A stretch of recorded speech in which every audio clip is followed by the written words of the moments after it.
is that darn Karate Jew? They're making us ravenous look horrible.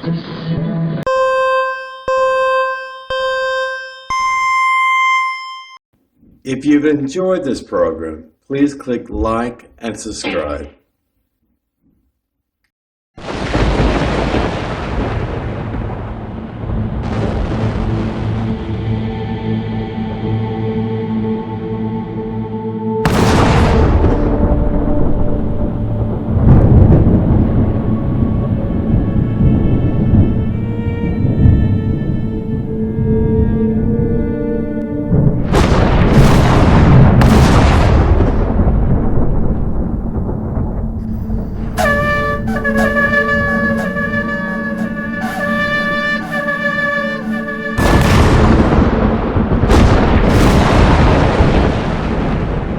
Ni Yehovah Halakam Elodie Nobranan Amani Yusam Balahe Yahako.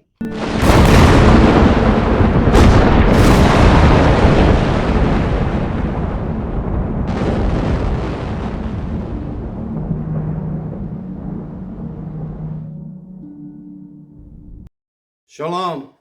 This is Hakam ben-Emmett for a special message from Parshah Re'eh. In synagogue today, the message that God imparted to his humble servant Moshe and the book that he wrote, Devarim, really touched my heart. I already announced, everyone who subscribes to me on YouTube and the Torah Watchman Show International, my full intent to move my family, apply for Aliyah, to Ashdod, Israel in approximately 6 years from my retirement. When I say retire, I mean that's my trigger to forget about the secular things I've been doing in the world, earn a living, focus only on improving the quality of life statement for Jews throughout Eretz Yisrael, to build a winning coalition, to win a seat as a member of the Knesset. What touched my heart so much? Please bear with me. Turn with me to the book of Deuteronomy or Devarim, chapter 12, verses 1 through 3, and I will read to you a word-for-word translation from Hebrew to English. I'm going to read it first to understand the context, what Moshe was telling Joshua and the 12 tribes of Israel just before they were going to cross the river Jordan into Canaan to occupy that nation. In this Devarim, in the same Parshah Re'eh, we often talk about blessing and curses. There's always consequences in life. But obeying the King of the universe is the most important edict upon every Jew, especially if you call yourself a rabbi or a hakam or some sort of leader in teaching capacity, or even an observant Jew, a Torah-centered Jew who's speaking loudly about the injustices against the Jewish people around the world, especially as a member of the Knesset. So in verse 1, God is very clear here. These are the decrees and the ordinances that you shall observe to perform in the land that Yehovah Elohim of your forefathers, as Abraham, Isaac, and Yaakov. Another way of God identifies himself to his people in the way we used to pray, that has given you this day to possess all of Canaan. Okay?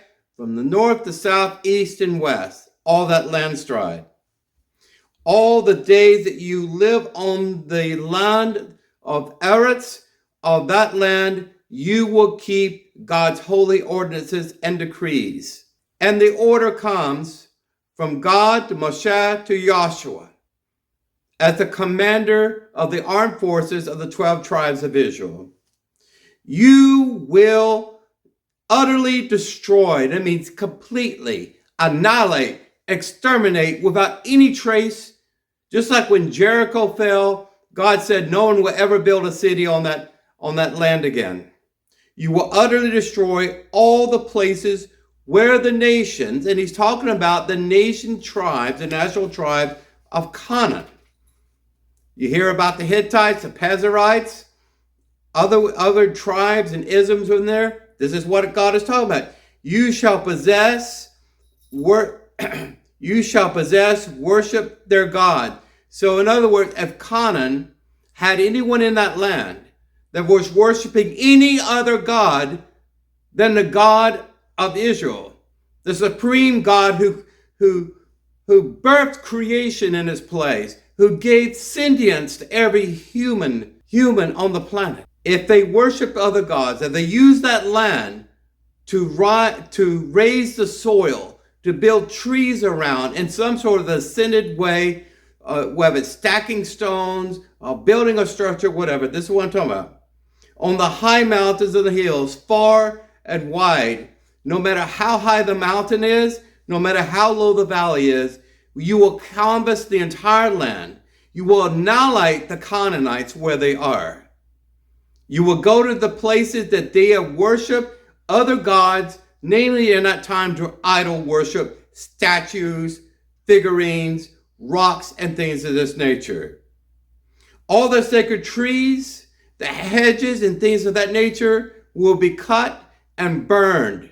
Why? Because God said, no temple of mine will have hedges around it. God does not need hedges around his temple.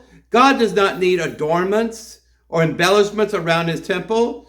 But the Hebrews, the Philistines, the Phoenicians, the Canaanites did this. When they had places of pagan worship, they would build these beautiful flowering plants, hedges, cedars, and things of that around that.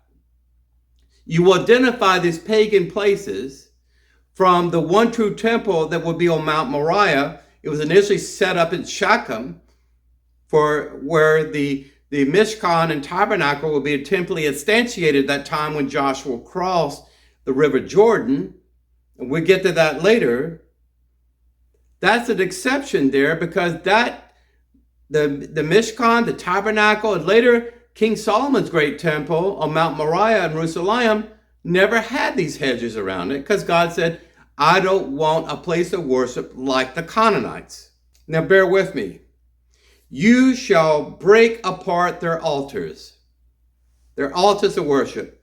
You shall smash down their pillars. Some of these places, remember Shimshon, the judge Shimshon, the Herculean-like judge of Israel, he gave his life and he brought down the columns for the God, the place of worship of the Philistines. You will smash their pillars, and their sacred trees you shall burn in fire. Their carved images you shall cut down. Some of these are wood, some of these are stone, and other metals. And you shall obliterate their names from that place. Hear that, rabbinets? You will obliterate the names of these pagan, demonistic entities like in Egypt and everything else. When you come across it and you conquer that land, you are to cleanse that land, and this is how you cleanse it. You seek out any pagan altars, raised places, ascended places. You see stairs going up to a mountain or something like this, and you see statues, Belpor, all these gods here that the Canaanites worship. We talked about this, about the gods of Midian and Moabite. We talked about all of this. Now look at Israel today. I already gave you the context of Moshe and Joshua, just before they crossed the river Jordan and conquered the leading city of Jericho there. In 1948, we were honored enough, after the horrible Holocaust, through the League of Nations, to come into the land for the first time as a nation of people in 2,000 years and form a nation. We formed it under the basic law. It was formed by Zionists with approval of the ultra-Orthodox there. And the ultra-Orthodox rabbis at that time said, we will join your coalition government, even though it's secular, because we know we have to have a government here in order to have a standing military, etc., etc., if you do not allow any kind of prayer anywhere near Jerusalem, Mount Moriah, the Western Wall, whatever. That was an agreement, and that became the status quo. I already talked about this. 1967, without getting to give you a history lesson, In just 6 days, we defeated the combined armies of Syria, Jordan, and Egypt through the mighty air force of the IDF, of the Israeli military. Just 6 days, 11 months going on to a year now, and dealing with the thugs and the monsters and terrorists in the Gaza Strip. But in 1967, God, through a miracle akin to the miracles of Judah Maccabee, gave all the land that was lost before close to the land, the boundaries and territories of the golden age of King Solomon. What am I talking about? All the Sinai Peninsula, the Gaza Strip, all of the West Bank, all the holy sites of ancient Israel. I'm talking about the Western Wall. I'm talking about Har HaBayit. I'm talking about everything. We had IDF troops with the Israeli flag going up proudly to that mount that has 5 mosques on it today and declaring victory. But the rabbinates gave in. The woke politicians of that time, like Moshe Dayan and others, gave in to the Gentile powers, namely the U.S., to make peace with these monsters and thugs that wanted to murder and exterminate our people.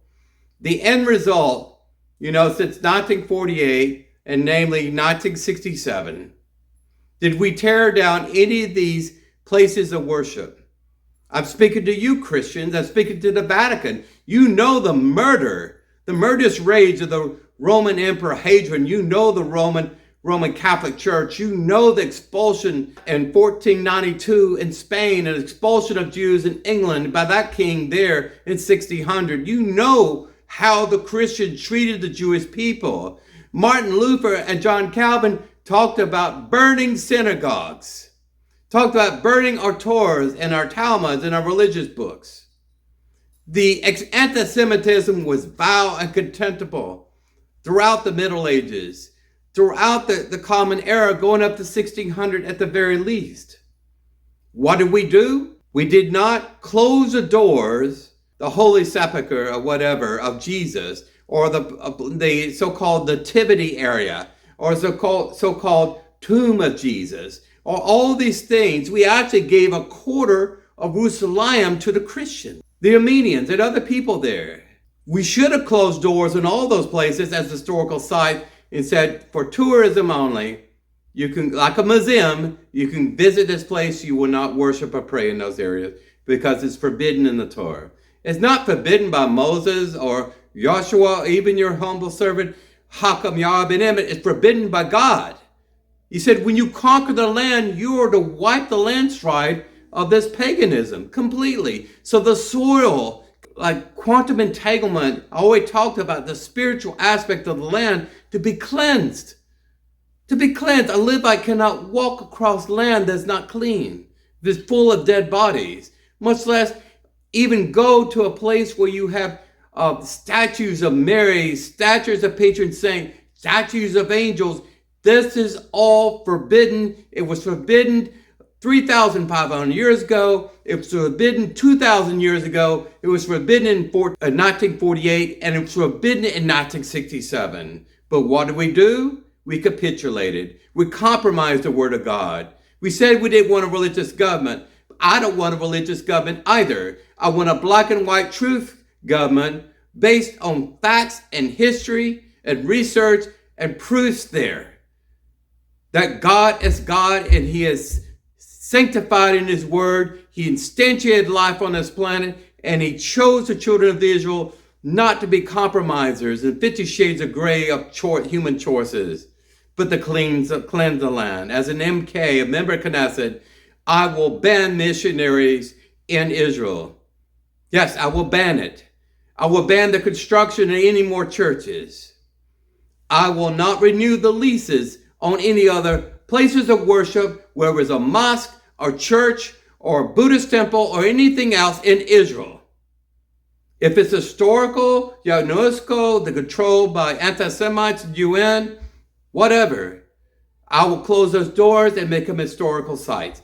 This is what should have happened with Har HaBayit in 1967. If no one had the chutzpah or the spine or the courage to build a synagogue or a temple on Har HaBayit, close it off and make it a tourist attraction.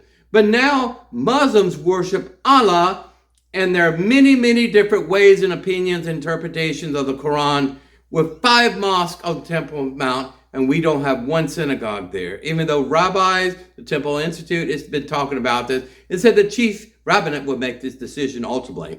What about if 50 million Jews worldwide would vote virtually on whether or not to build the third temple on Temple Mount and close all those mosques?